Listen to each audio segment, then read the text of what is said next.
I'm walking through Hong Kong right now, which is virtually unrecognizable compared to how things were just a few months ago. Nearly everyone I see is wearing a face mask. To get into most stores and restaurants, you have to have your temperature checked.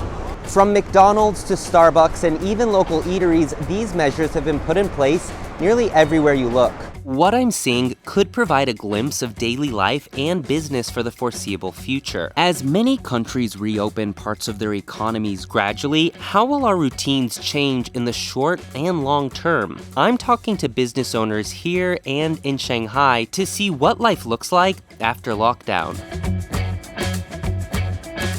Hong Kong has been dealing with the coronavirus outbreak since January 22nd. Hong Kong is a dense city with more than 7 million people, and it has managed to get the situation here largely under control. At the entrance of this grocery store, I'm required to have my temperature checked. Even though I've ordered my coffee to go, businesses here will still take my temperature as a precaution. Now, face masks are not mandatory here the way they've been mandated in places like Singapore, but it is quite rare to see someone who's not wearing one. While restaurants in Hong Kong have remained open for business, even dine-in services, they've been required to cut their seating capacity in half. This makes it difficult for some restaurants, especially those operating in small spaces, to turn a profit. In recent weeks, I've been to a number of restaurants that have physical dividers inside in an effort to reduce physical distance and exposure between customers. As economies reopen in phases, it is a survival of the fittest for businesses. There were over 15,000 restaurants in Hong Kong last summer. By the end of this summer, I anticipate there'll be less than 10,000.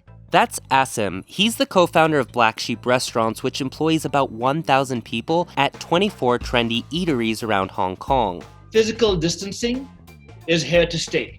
Till there is a vaccine, I feel that we will need to exist within some framework of physical distancing. In his restaurants, customers are screened for their recent travel history in the past 14 days, and their temperatures get checked. Meanwhile, hand sanitizers and face masks are everywhere you look. There's a risk of keeping the restaurants open and having our people on the front lines, but closing down sort of almost certainly will lead to economic failure. Even before the outbreak, businesses here were affected by the social unrest in Hong Kong in 2019. Asim now sees this as the new normal. Restaurants are the last non-digital frontier. The importance of these brick and mortar spaces is not going to dwindle. I would argue that they would become even more important. Here in Hong Kong, gyms, bars, and spas have all closed at some point, but restaurants here have remained open, even for dine-in service.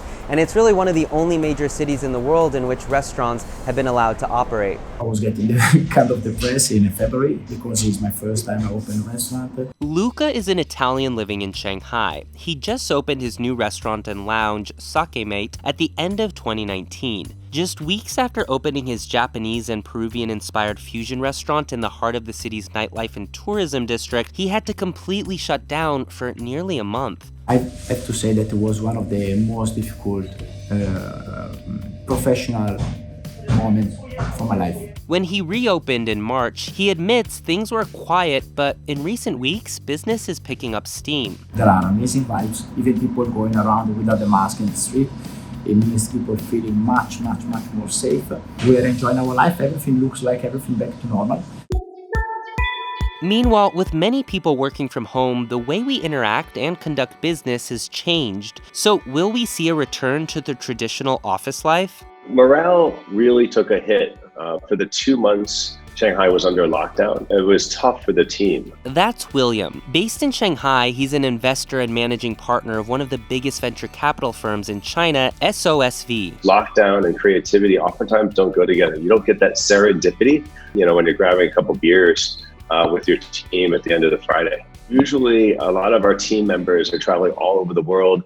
I travel 30 to 40% of the time. Having everybody in the office together all the time is actually a lot of fun. Since their return to the office, William said he's enjoying making up for lost time by scheduling social events with his team, such as barbecues and happy hour drinks. He's even seen workflows shifting at some of his portfolio companies. We have companies that are going 50% working from home, 50% working in the office. And they're basically coming to the conclusion that having everybody at home or having everybody in the office is the preferred way to go. How we conduct business post-pandemic could certainly look different. According to a survey of 317 chief financial officers, nearly 3 in 4 expect to move at least 5% of their on-site employees into remote positions after the pandemic. As more businesses consider shifting parts of their workforce away from the office, the long-term impact remains to be seen. In a separate survey, 41% of executives said they are concerned about productivity levels decreasing. However, a 9-month remote working experiment by China's largest travel agency, Ctrip, in 2010 showed that productivity levels improved while employee quit rates fell. After a few weeks, I've become used to seeing face masks and temperature checks everywhere I go. And there's no telling how long these measures will be intact here in Hong Kong, but we have gotten used to them as the new normal. Hey guys, it's Uptin. Thanks for watching. Check out more of our videos and let us know in the comments, what do you think will be the new normal? While you're at it, subscribe to our channel and I'll see you next time.